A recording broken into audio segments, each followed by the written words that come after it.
Gentlemen, good day and welcome to the Cipla Limited Q2 FY22 earnings conference call hosted by Kotak Securities Limited. As a reminder, all participant lines will be in the listen-only mode, and there will be an opportunity for you to ask questions after the presentation concludes. Should you need assistance during the conference call, please signal an operator by pressing star then 0 on your touchtone phone. I would now like to hand the conference over to Mr. Kawaljeet Saluja from Kotak Securities Limited. Thank you, and over to you, sir. Hey, thank you, Stanford. Good evening, everyone. On behalf of Kotak, I thank the Cipla management for giving us the opportunity to host their 2Q FY22 earnings call. From Cipla, we have with us Mr. Umang Vohra, Managing Director and Global CEO, Mr. Kedar Upadhyay, Global CFO, and Mr. Naveen Bansal from the Investor Relations team. I now hand over the call to the management team for their opening remarks. Over to you, Naveen. Thank you so much, Kawal. Good evening and a very warm welcome to Cipla's Q2 earnings call. I'm Naveen from the Investor Relations team at Cipla. Let me draw your attention to the fact that on this call, our discussion will include certain forward-looking statements, which are predictions, projections, or other estimates about future events. These estimates reflect management's current expectation of the future performance of the company. Please note that these estimates involve several risks and uncertainties, including the impact of COVID-19 that could cause our actual results to differ materially from what is expressed or implied. Cipla does not undertake any obligation to publicly update any forward-looking statement, whether as a result of new confirmations, future events, or otherwise. With that, I would like to request Kedar to take over, please. Thank you, Naveen. Good evening to all of you. We appreciate you joining us today for the second quarter earnings call for the financial year 22. Before I begin, I hope that all of you and your families are safe and well. These are also festive times ahead, and I always believe that pharma is an amazingly complex sector, and you all keep doing amazingly good work, a lot of hard work during the course of the year. I'm always impressed by your commentary and your direct and indirect push to management teams to improve the performance. So I wish that you get to spend decent time with your family during these festival days ahead. Coming to the quarter, we are pleased to report historically the highest quarterly revenue with a 10% YOY growth. Our continued rigor on cost and operating efficiency, while continuing our focus on growth-linked investments, have helped us deliver robust EBITDA margin ahead of 22% for the quarter. We expect these efficiencies to continue in the coming period as well. The 10% growth was driven by sustained momentum in branded markets of India and South Africa and emerging markets. On a high base of FY21 last year, the growth in One India is impressive. It's led by sustained traction across core therapies, both in prescription and trade generics business, despite significant moderation in the COVID contribution. EBITDA percentage of 22% ahead is in line with our guidance and includes inventory provision deemed appropriate for the COVID inventory that we are carrying. Our working capital levels reflect our commitment to ensure the continued serviceability of supply given several headwinds in the sourcing environment. Our US revenues continue to see desired traction led by albuterol and now with arformoterol in Q2. We have also witnessed steady momentum in the select products, which positions the portfolio to better respond to price erosion seen in the rest of the portfolio. And our free cash generation and operating efficiencies continue to drive our strong net cash position. Coming to the financial performance, we want to highlight certain specifics. At a company level, the contribution of COVID was little more than 5% for this quarter. Adjusted for the same, revenue growth for the company is at a strong trajectory of more than 10% on a like-to-like base of last year. As alluded in Q1 call, while our emerging market business has recovered during the quarter, select products in our European operations have seen some bit of competition. Similarly, tender flows in Saga was also partly impacted by some delays in the order confirmation from clients. For the quarter, overall income from operations stands at 5,520 crores. A gross margin after material cost stood at 61.3 for the quarter, while the gross margin was in line on a year-on-year basis. The sequential decline of 100 basis points is attributable to change in mix on account of normalization in the COVID portfolio and normalization of the API profit share with some inventory provisions that I referred to earlier. Total expense, which include employees' cost and other expenses, stood at 2,157 crores, increased by 3% on a sequential basis. Employee cost for the quarter at 878 crores, it declined by 1% on a sequential basis. The other expenses, which include R&D, regulatory, quality, manufacturing, and sales promotion, stood at 1,279. They increased by 6%, largely driven by sales-linked variable expenses that we incur for various geographies. Total R&D investment for the quarter is about 274 crores or 5% of revenue. All priority projects continue to be on track, and we expect R&D spends to respond to the clinical trial program going forward. Reported EBITDA was 1,226 crores or 22.2% of sales. The effective tax rate is 28.5%, and we reported profit after tax of 711 crores or 12.9% of sales. As of 30th September, our long-term debt stands at 720 million rands. These are for operating requirements at South Africa. During the quarter, we have prepaid the outstanding $137.5 million InvaGen acquisition debt. With that, we have completely repaid all the loan for the US acquisition. We have working capital loans of $74 million, Rand 337 million, and Australian dollar 5 million, which act as natural hedges towards our receivables. Driven by our relentless focus on cash generation and rigor on cost discipline during the quarter, we continue to be a net cash positive company. Outstanding derivatives as a hedge for receivables as of 30th September are USD 155 million, South African Rand 666 million, Australian dollar 17 million, GBP 7 million, and Euro 6 million. Further outstanding derivatives as a hedges for payables as of 30th September are USD 11 million and Euro 1 million. We have also hedged a certain portion of our forecasted export revenues. The outstanding cash flow hedges as on 30th September are USD 280 million, Rand 460 million, and Australian dollar 9 million. As you're aware, we had announced a scheme of demerger for our consumer health business and the India-based assets of the US business. We continue to believe that the scheme will simplify the structure, maximize efficiencies, and it has the potential to unlock value for all the stakeholders of the company. We did an extensive assessment, and we understand that certain changes in the regulatory environment have made it feasible for the proposed transfer to be done quite efficiently through an alternate option and without the need for a scheme of arrangement.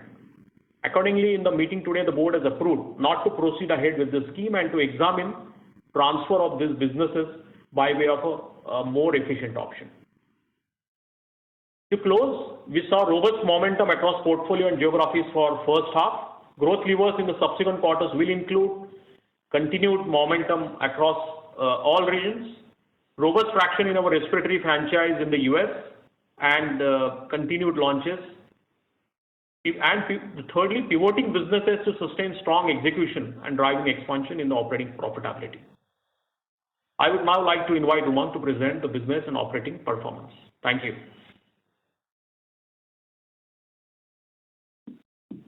Thank you, Kedar.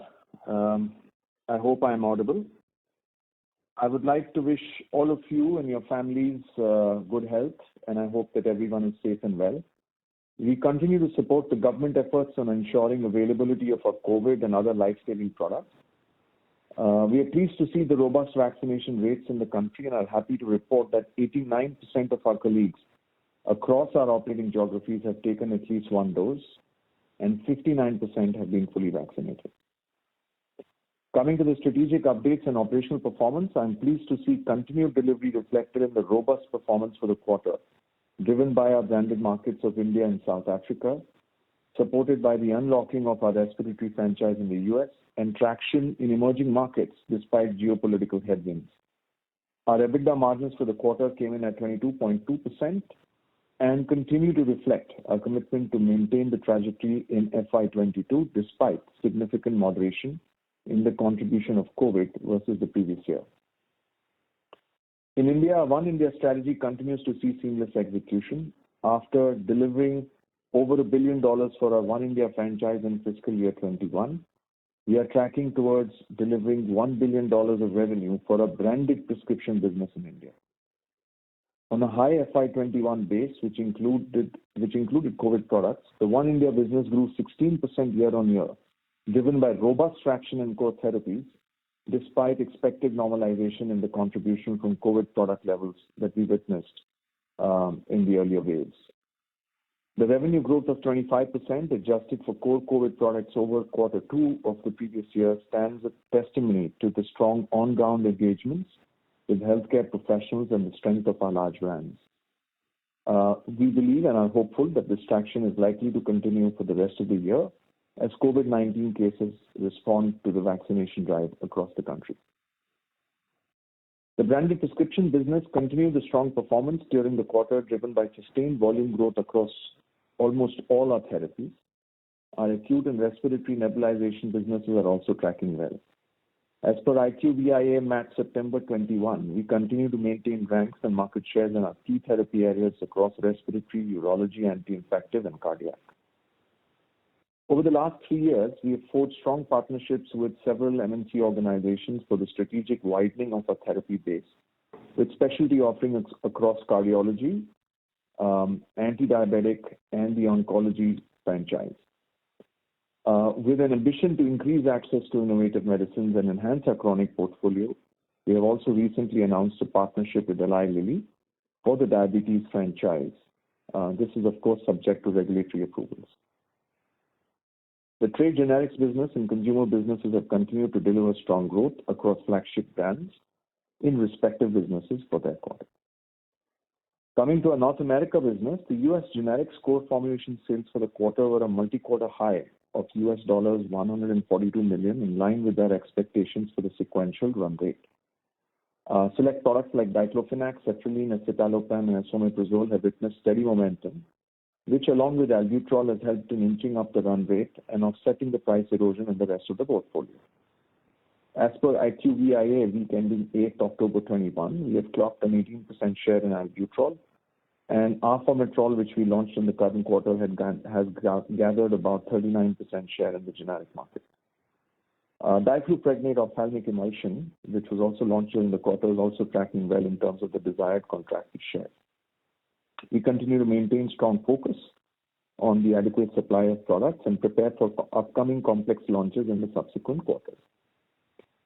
On Advair, we have responded to the CRL to the US FDA, and we will continue to share the updates on progress on the file as we hear more.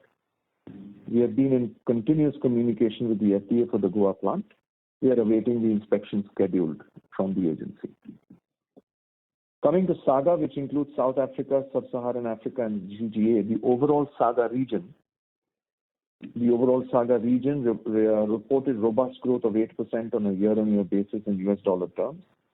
Our South Africa private business reported 20% growth over last year for the quarter in local currency terms. In secondary terms, we continue to maintain market-leading growth of 8.7% versus the 5.4% private market growth as per IQVIA MAT August 21. The Sub-Saharan and CGA tender business, as we mentioned earlier, witnessed some delays in order confirmation from the client. Our international markets reported 14% revenue growth year-on-year in US dollar terms. Our emerging markets business rebounded after resuming Middle Eastern supply, which demonstrated strong performance in our direct-to-market businesses and from the contribution from COVID therapy products. We have witnessed incremental competition in Europe for a select category, leading to lower than anticipated performance. We expect to offset some of these headwinds with traction and new launches in the subsequent quarters. During the quarter, we launched bevacizumab biosimilar under partnership in Spain to strengthen our oncology portfolio. Turning now to our outlook, we continue to strengthen our revenue streams with a differentiated portfolio, our product development capabilities, and de-risking the supply chain across our markets. We are witnessing emerging demand patterns across our big businesses amid gradually recovering COVID environment. We're geared up to capitalize on the opportunities across the healthcare ecosystem to drive a robust portfolio momentum and strategic capital allocation. Our near-term priorities include the continued execution on the demand levers in the chronic and acute therapies, improvement in manpower productivity across the branded and generic markets of India and South Africa, active advancement on innovative consumer-centric products to accelerate the augmentation of our global consumer wellness franchise across both India and South Africa, continue to lead and grow respiratory categories like albuterol and achieve a fair share in several other products that we are likely to launch, monitor our key filings, and accelerate our global lung leadership aspirations. Maximize the value opportunity in the U.S. complex generics with continued launch momentum and manufacturing facilities in a state of compliance and control. And continue the high vigil on cost and cash management, operating margins, and the return on capital employed. With this, I would like to thank you for your attention. Wish you a very happy festival season, and for those of us in India, a very happy Diwali. And will request the moderator to open the session for Q&A. Thank you, sir. Ladies and gentlemen, we will now begin the question and answer session. Anyone who wishes to ask a question may please press star, then 1 on their touchtone telephone. If you wish to remove yourself from the question queue, you may press star, then 2. Participants are requested to use handsets while asking a question. Anyone who wishes to ask questions, please press star, then 1.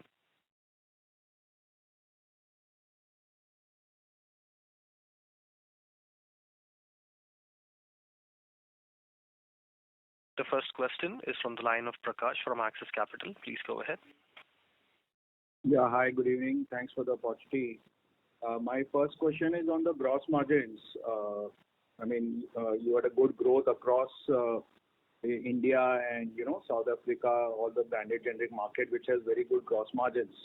And US, you have good market share across key products. Just trying to understand what has led to, a marginal dip in the gross margins. Has the increase in raw material led by China or other factors affecting us, and what is the outlook on the same? Yeah, Prakash, there is some escalation on the Chinese source items, which was there actually in first quarter as well, and some of that last year as well. I think incremental to the quarter is the provision that I referred to. Some of the COVID inventory we had to adjust based on the recoverability. So that's the only thing which is incremental to the quarter, Prakash. How much is that? Sorry, I missed that. So about maybe you should take somewhere 80 to 100 basis points. So this is non-recurring is what you're saying? Yeah, every quarter we will have to sort of keep making an assessment. As of now, our assessment based on the existing balances that we are carrying, I think we have taken this provision in the books. So if we adjust for that, your gross margins were actually better than what you've seen in the past. Correct. Okay. And is there any outlook? How do you see it forward? Actually, if we go geography by geography, what we are driving is mix improvement. What we are driving is discipline on pricing, and the best we could do to deal with some of the headwinds. And I see a lot of headroom to improve, for each business and at a company level. Yeah. So on the blended basis, it is looking northwards, is what I wanted to understand. Yes. Okay, perfect. And my second question is on the US. So, US, while you alluded to, increase in market share, plus you had a couple of new launches where you have got very good market share. If you see the Q&Q performance is pretty flattish. Any particular reason? Is there a base business price erosion which has increased, or is this not converted into realization and it would be converted into upcoming quarters? How should we think about it? No, I think, Prakash, here the issue is that the price erosion is there on the rest of the portfolio. Our launch momentum is continuing to keep us ahead. I think we are one of the few companies which is recording a growth actually quarter on quarter sequentially. In the US, the growth should be higher when we have the bigger launches coming. Okay. And lastly, on Advair, is there any color which you can share about the progress? Well, the agency we know is reviewing our file. We haven't expressly got any further communication from them. Okay. It remains a fiscal 23 approval and launch? Yes, that is correct. Okay. Thank you. I'll join that with you. Thank you. The next question is from the line of Tushar Manudhane from Motilal Oswal Financial Services. Please go ahead. Thanks for the opportunity. Just on the biosimilar fronts, we have good number of products now which are like kind of out licensed. But if you could throw some light in terms of the overall investment which you would like to do in this segment in terms of manufacturing or product development. I'm sorry, could you repeat your question, please? So we have a decent number of products in terms of out-licensed in the biosimilar space. But would like to understand, like, if there are any thoughts on the investment in this segment in terms of manufacturing and or product development. We have recently announced a JV for the regulated markets in the world and overall biosimilar development. So that over a period of time, I think the costs will come in for that, and the objective is to take a few products to the market. The rest of the partnerships we have are more commercial partnerships on biosimilar, so they are already in our numbers. Got it. So in terms of like the number or the amount of investment which we envisage over next 2 years? I don't think 2 years will be significant at all, because some of the products we are after are going to be launching after 4 years or 5 years. So I don't think the next 2 years will see that amount of investment, but it will gradually build up. Got it, sir. And just secondly, anything further on Goa side? I'm sorry, I could not hear that very well. Anything further on Goa side from the USFDA inspection perspective? Yeah. Umang, the question is, do we have an update on the Goa site?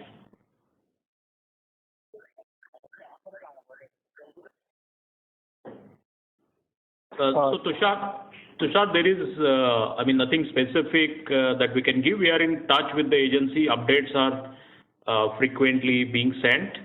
We believe we are in a good shape for the agency to inspect the plant, and we are working with them for a reinspection. Okay, sir. Thank you. That helps. Thank you. The next question is from the line of Forum Parekh from Choice Institutional Broking. Please go ahead. Sir, I just wanted to know, like, X of Albuterol, what would be the price erosion in our base portfolio in North America region? It is not, Forum, it is not crossed the historical percentage. It's still, if I recollect, it used to be mid to high single digits. At an overall portfolio, I think it is still at that level. But product by product, the trends could vary. And I think the price erosion, in my view and my experience, is always a product by product metric which plays out.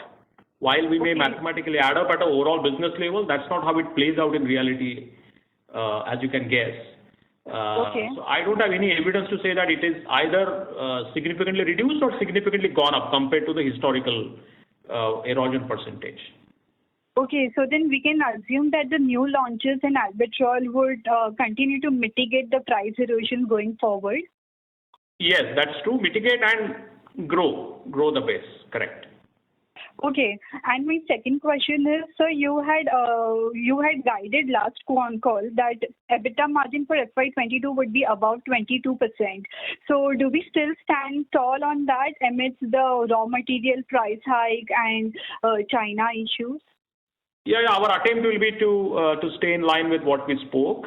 There are headwinds, but there are tailwinds as well. And as I said, I think improved pricing discipline, mix improvement, whatever we could do on addressing cost base, I think all these levers are available for us to stay within our guidance. Okay, and the last question, if I may squeeze in, please. So can you just guide on the capex side? What would be the incremental capex, if any? The capex for the current year is in the magnitude of 800 to 900 crores or so for us. That includes investments for automating our manufacturing infrastructure. That includes a couple of API projects, couple of new lines, capacity additions on reactors, and maintenance capex. Okay, thanks a lot, sir. And some laboratory labs as well, lab setup cost as well. All right, thanks a lot, sir. Thank you. The next question is from the line of Anubhav Agarwal from Credit Suisse. Please go ahead. Yeah, hi. Good evening to all. Umang, just a couple of questions. One is on the Albuterol. I think 18% market share you mentioned on out of the generic suppliers only, right? Not of the total market, because IMS on the total shows 15%. Yeah, we have mentioned, Anubhav, That is correct. On the slide we have mentioned 18.2 is between authorized generics and generics. In the total market, it's a little less than 15%. You're right, Anubhav. Sure. So just two observations there. One is that the brands are not losing market share. So they are still all brands put together are still about 20% share for some time now. And second, Cipla's share has been, it's good share at 15%, but it's been around this 15% now almost for more than a quarter odd. So can you just comment on both the observations? When will Cipla start to show increasing share, and why brands are not losing share?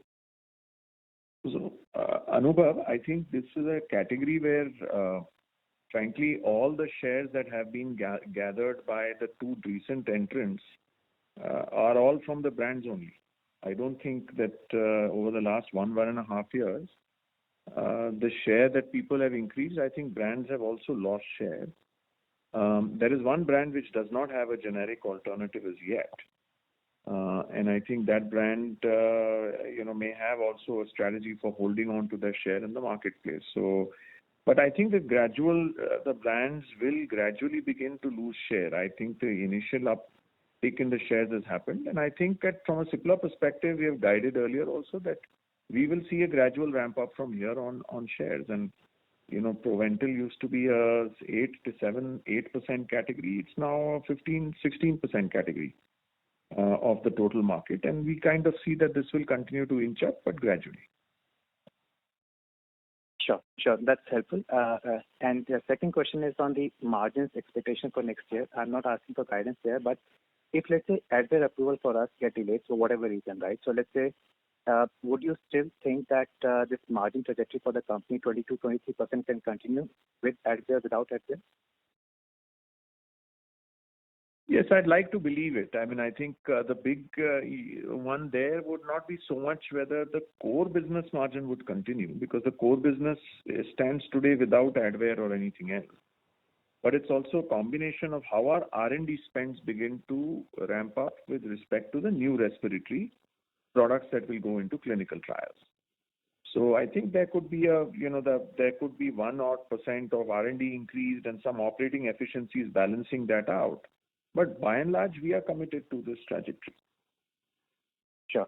And just last question on the COVID run rate. So we were doing about 100 crore a month COVID run rate in second quarter. By and large, right, would this run rate would have come down to less than 50 crore per month now with much lesser COVID cases? Yes, broadly for India, yes, you are right. Our COVID run rate is probably down to that.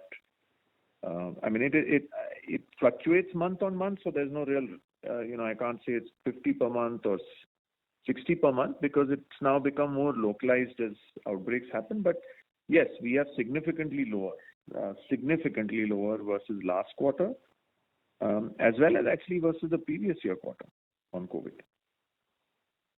Yeah, sure. I mean, just some numbers, Anubhav, to model. I think especially India revenues have seen a 60% dip between quarter 1 to quarter 2. So if India was 150 per month, now quarter 2 is only 60 per month. And we have to see how that stays in the balance of the quarter. So that's the India COVID revenues for you. And some COVID will always stay. It's not going to disappear. Some part of the revenue base will stay. Thank you, guys. Very helpful. Thank you. The next question is from the line of Kunal Dhamesha from Emkay Global. Please go ahead. Thank you for the opportunity. So the first one is on the other expenses on a sequential basis. If I exclude the R&D, the other expenses has gone up by around 67 crores. But do you think that the 1,000 crore run rate which we have, in this quarter, that is the run rate which will continue, or do you see some more costs coming back as more things normalize? Because I think July was also slightly impacted by COVID. So any color would be helpful on that part. No, I think on the cost with respect to the detailing work which is happening in India, some of the field activities in international markets, and all other activities in the plants and depots, etc. I think current quarter builds most of that. this quarter sequentially has gone up, which I referred to in my section, is all because of the variable sales linked expenses. So we do have some sales commissions and fees like commercial fees. The increase is all on account of this variable sales linked expenses, and that part will be trending appropriately with the sales level. In my view, the fixed part, which is outside this variable, I think mostly current quarter bakes in all those spends. Okay, sure. And since that part might not move a lot, and our gross margins could improve by 100 basis, which is because of non-recurring inventory. So isn't there a chance for a higher margin for the second half? I mean, the overall margin will always be subject to several variables. We are committed to what we've spoken in the past on the margin trajectory. I mean, it becomes difficult to sort of give quarter by quarter guidance or estimate on the gross margins because it's subject to several variables in revenue, top line, costs, our activities. So we wouldn't want to get that. We would stay with what we have communicated. And obviously, long term, as we said, there is a headroom to improve for each region and at an overall company level. Sure. And in that case, would you just like to, can you provide, let's say, some more detail on couple of, headwind or tailwind which you see, which could impact the profitability? Yeah, the biggest tailwind, the biggest tailwind is the launch momentum, and the biggest headwind is the commodities inflation and the escalation in the Chinese source materials. Some of that we have already seen in the first quarter and second quarter as well. But the launch momentum will be the biggest tailwind. Sure. Thank you. Thanks.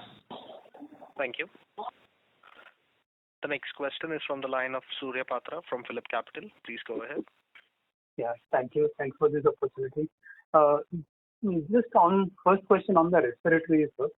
So we have seen obviously the sector is doing well in terms of achieving their lung leadership in the global market, with domestic delivering strong over 20% kind of growth, and Albuterol is also doing great. So in the global market, is it the cost advantage that is helping us achieving our aspirations? And in the domestic market or in the emerging market, this strong growth, is it also currently influenced by the COVID-related aspect and may subside subsequently? If you can clarify on these two aspects of respiratory. I think let me put it this way. The first is there is a technical barrier to respiratory. I think in most emerging markets we've crossed it, and recently in the launches in US also we're showing that we can do that. And of course each launch is different, each product is different. So we have to stay humble because it's not a carte blanche that you've launched an MDI so you can launch a DPI. So we are well aware of that and are working expeditiously to launch these. So one is the technical ability to get a product, to get a robust, replicable product and to get it approved. And of course, in some of the emerging markets of the world, cost is also a very important part of the overall supply chain. And I think we've been at both cost and capacity, and we have both of those. And COVID influence, and whether it is also benefited in any way by COVID-related aspect in the domestic as well as emerging market, it might. Yes, when the COVID wave was pretty high, whether it was in early part of quarter one and also to some extent in US, and I would say 12 months back, we saw that the COVID wave was high. That time, of course, there was a little bit of benefit for the inhalers sale as well. Okay. So even second thing on the in-licensing business activity that we are trying to do, so there is an observation that gradually over last, let's say, 12 months to 18 months kind of time frame, there is a significant achievement that we have seen in all of our important markets, whether it is domestic market, Africa, emerging markets like Australia and all that. So there is a rising trend of in-licensed products and important ones. So is there a kind of a conscious decision to expand and monetize our reach or marketing capability so that it will indirectly to some extent complement our margin expansion from the existing cost? Look, I think the way we've looked at the in-licensing strategy is with the product patent regime in India. The ability for Cipla to offer itself as a partner to take therapies deep for some of our multinational partners. That is what we are, that is the alliance we are signing up. And I think this gives a good leeway because with the product patent regime in India, you can't really launch products unless the patents are off. So collaborating for in-licensing some of these products is a good model in our view. And it also gives us a head start, when the product goes generic. Sure. Just last one question, sir, on the Revlimid. Is there any kind of preparedness from our side for the ultimate launch plan for Revlimid in the US? No, if the question is, will we be prepared to launch when we are allowed to? Yes. The answer to that is yes. And just like any other launch, we will be prepared. Okay, sure. Yeah, thank you, sir. Thank you. The next question is from the line of Nithya Balasubramaniam from Bernstein Research. Please go ahead. Thank you. Umang, can you update us on generic Abraxane? Where are you on the review with the FDA, as well as some color you can give us on the respiratory pipeline? Yeah, certainly. I think on Abraxane, we are in communication with the agency and the review of our file and the questions that are being asked, I think we are responding to that. Your second question was on the respiratory pipeline. I think progress is pretty much on track with what we communicated last time. And we will be introducing more products into the clinical trial as well. Meanwhile, the review of the files that we've already filed are ongoing. Umang, on generic Abraxane, do you have a TAD date from the FDA? Well, the TAD date is there, but the TAD date is it's consequential and inconsequential in some way. It's consequential for our own review, but there is a market formation date which is probably more important in the case of that product. And I presume the Goa facility inspection is also a critical part. Yes, that is correct. For Abraxane, the inspection has to happen because it is from the Goa facility.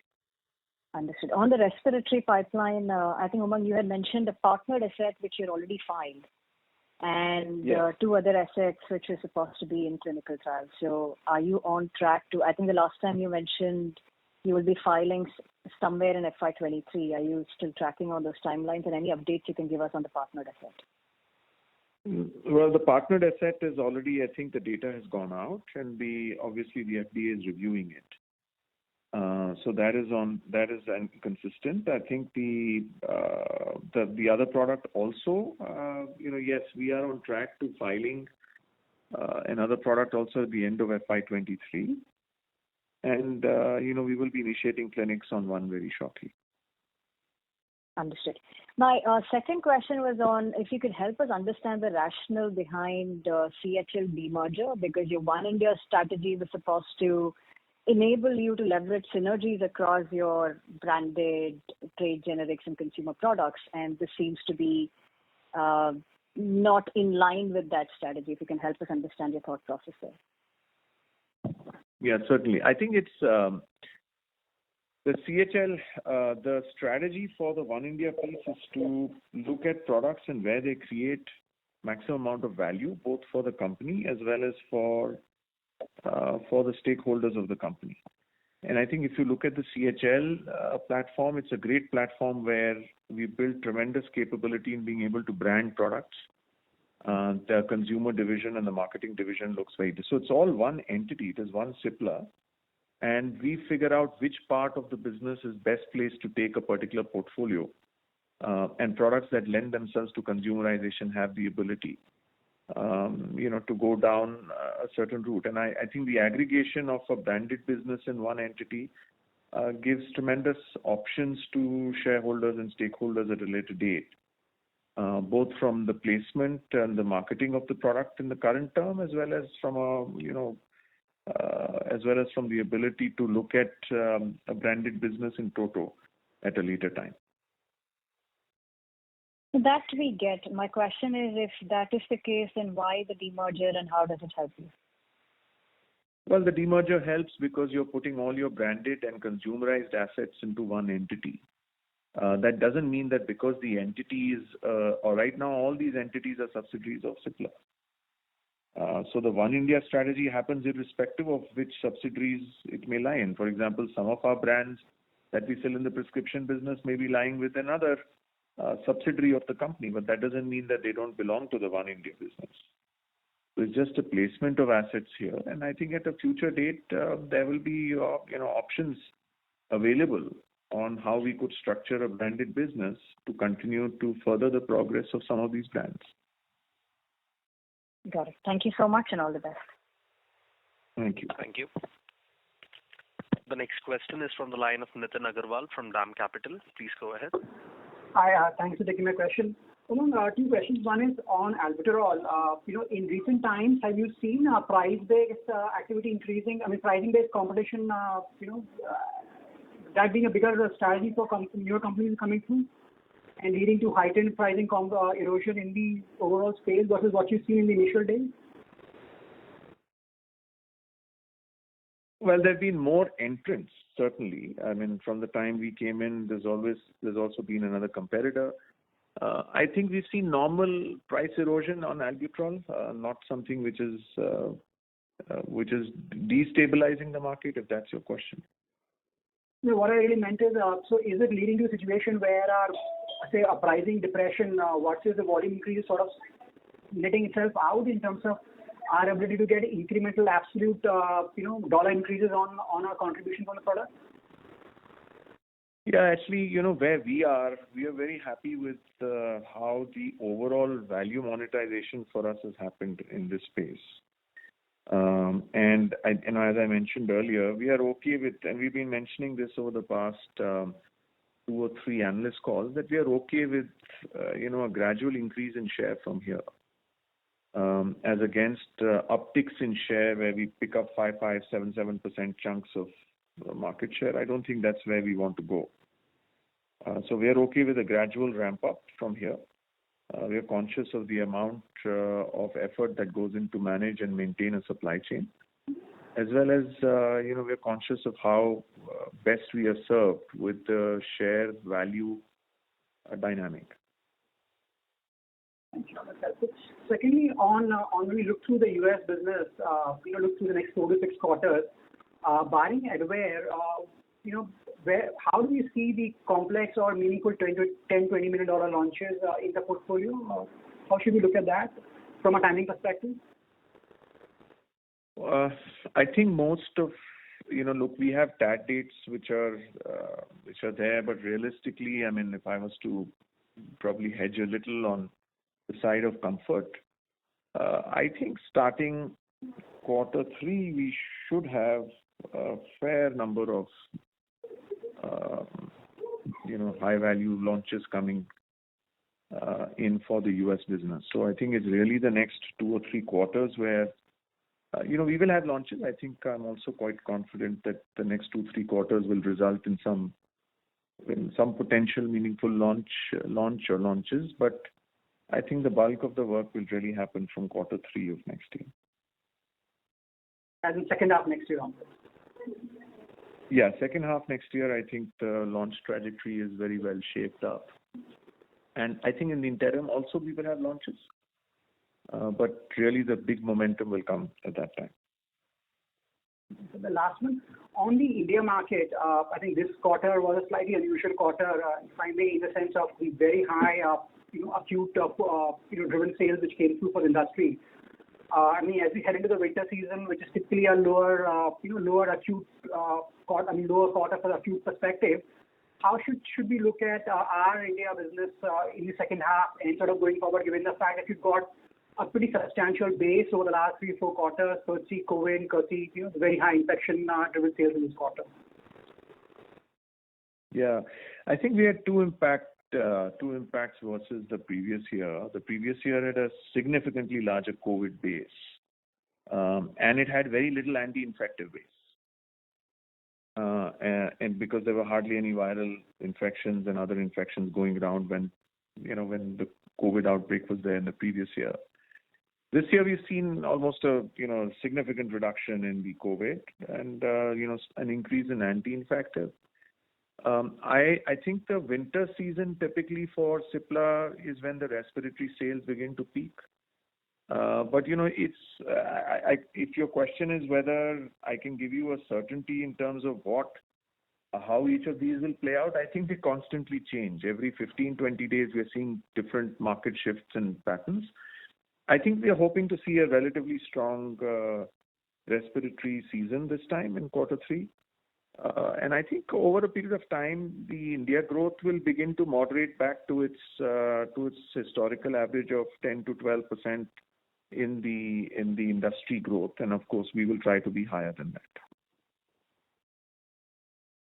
Thank you, and best regards. Thank you. Thank you. The next question is from the line of Charulata Gaidhani from Dalal & Broacha. Please go ahead. Yeah, my question pertains to the antiretrovirals. Do you expect a degrowth now onwards? No, I think we should be able to hold on to the current base. For the quarter, we explained there was some bit of a delay in order confirmation from some of the tender-based agencies.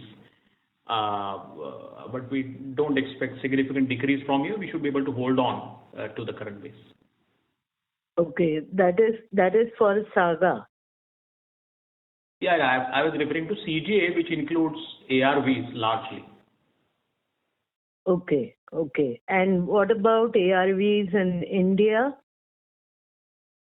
See, ARVs in India, in fact, is doing well, and we don't carve that out separately. But there we have won, couple of high-value tenders, and that's going fine. Okay.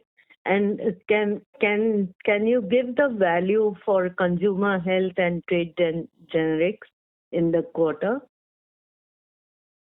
We can. We'll take it offline, Charulata. We don't necessarily mark that separately, but we could give you indicative numbers. From the investor deck, you have seen the kind of brands which are there in the consumer health business. So we have spoken about Omnigel growth. We have spoken about Cipcal. So Omnigel has grown by 41% in the first half. Cipcal grew at 16%. Copsils grew at 58%. Nicotex, which is the flagship brand, grew at 13%. There are a lot of emerging consumer brands in India now. So we have Prolite ORS. That in fact grew at 110%. So I'm giving you first half YOY growth, Charulata. Closip grew at 59, Cipladine grew at 52, Maxirich grew at 44.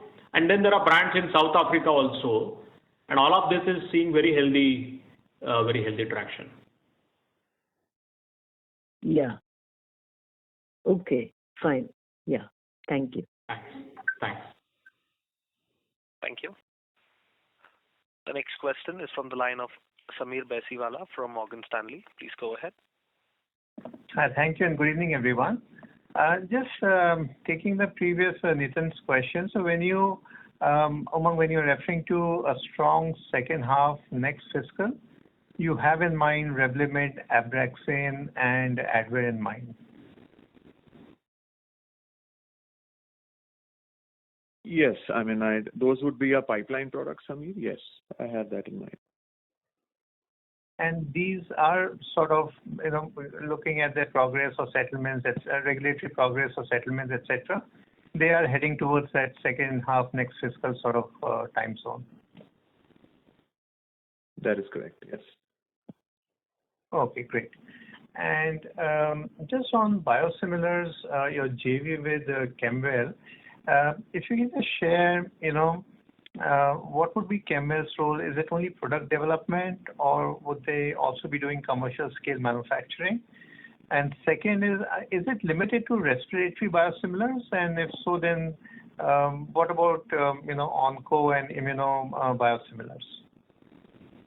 Yeah, I think Chemwell is very strong in manufacturing and analytical capabilities related to manufacturing. So they are our chosen, obviously, partner, and that their role is basically doing this. And of course, the two we do the commercialization, and the two of us do development together. So right now, where we are is we're trying to set this up. We have not, obviously, it's a new JV, and it's, we have the first thing that we need to put in place is a team, which is the work in progress. On the product selection, yes, I think there could be a combination of respiratory and oncology, but each product will have its own merit of being chosen, with the perspective of trying to be among the first to enter the market. Okay, so it's not only respiratory, because that's what I think a PR says. No, it's respiratory. It's going to be more structured around respiratory. But if we come across an exciting product on the oncology immuno space, we will pick it up. And it went through the JV only, yeah? That is correct. Okay, got it. And what's the current contribution from biosims in your overall sales? Across our markets, I don't have that number readily available. Maybe Kedar can send it later. We can come back. Okay, I mean, it would be less than 5% sort of a number, or? Yeah, that's true. Okay, great. And just on India business, Kedar, just a clarification, did you say that it's 5% contribution from COVID to your overall India sales? No, that's total at a company level. The India COVID sales from quarter 1 to quarter 2 have got moderated by 60%. Okay. Yeah, but what we mentioned, the overall percentage is at a company level. So there is some international revenues also which we have shipped this quarter. Okay, very clear. Okay, and just on the field, on the ground activity in India, is everything normalized? Medical reps, or doctor calling, etc. Is it back to life sort of pre-COVID, or is it any different? It is back to life.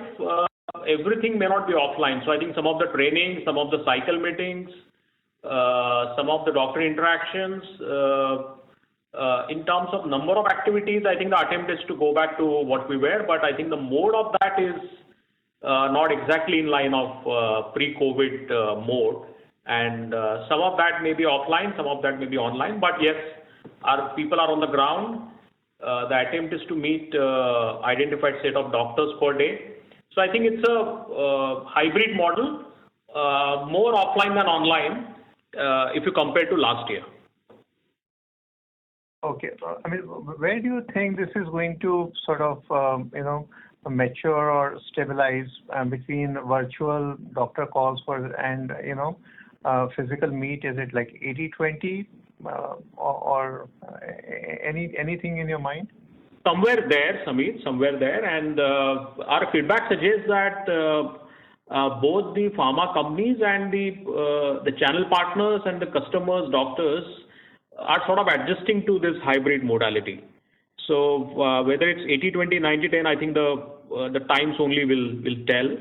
But in terms of the detailing activity, most of that is back, except, as I mentioned, the cycle meetings, etc., may not be 100% there. Conferences are not happening. International travel is very smaller compared to what it was, but everything else is largely started. Okay, great. Thanks. That's it from my side, and happy Diwali in advance. Thank you. Thanks. Thank you. The next question is from the line of Anubhav Agarwal from Credit Suisse. Please go ahead.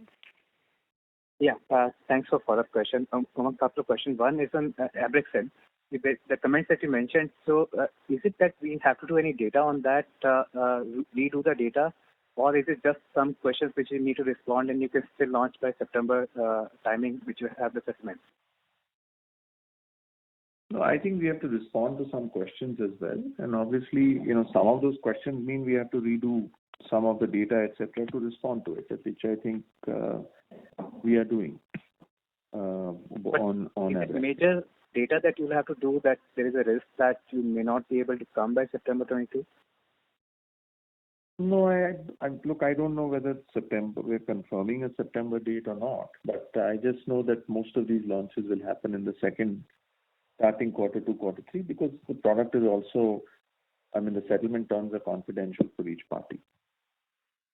So I can't confirm a September date. I can just say that yes, we are on track, and most of these launches will happen in the second half of next year. Okay, sure. And second, Umang, this is a repeated investor question which for some reason keeps coming every quarter, but would like to reassure investors again that you are continuing with the firm. Based on what we've heard, I should have already have left and have been sitting somewhere else. But no, my confirmation is that I'm very much here. I am actually in the role. I've just signed a new contract, so very much here. Thank you very much, Umang. Wish to keep talking to you for years now. Thank you. Thank you. Thank you.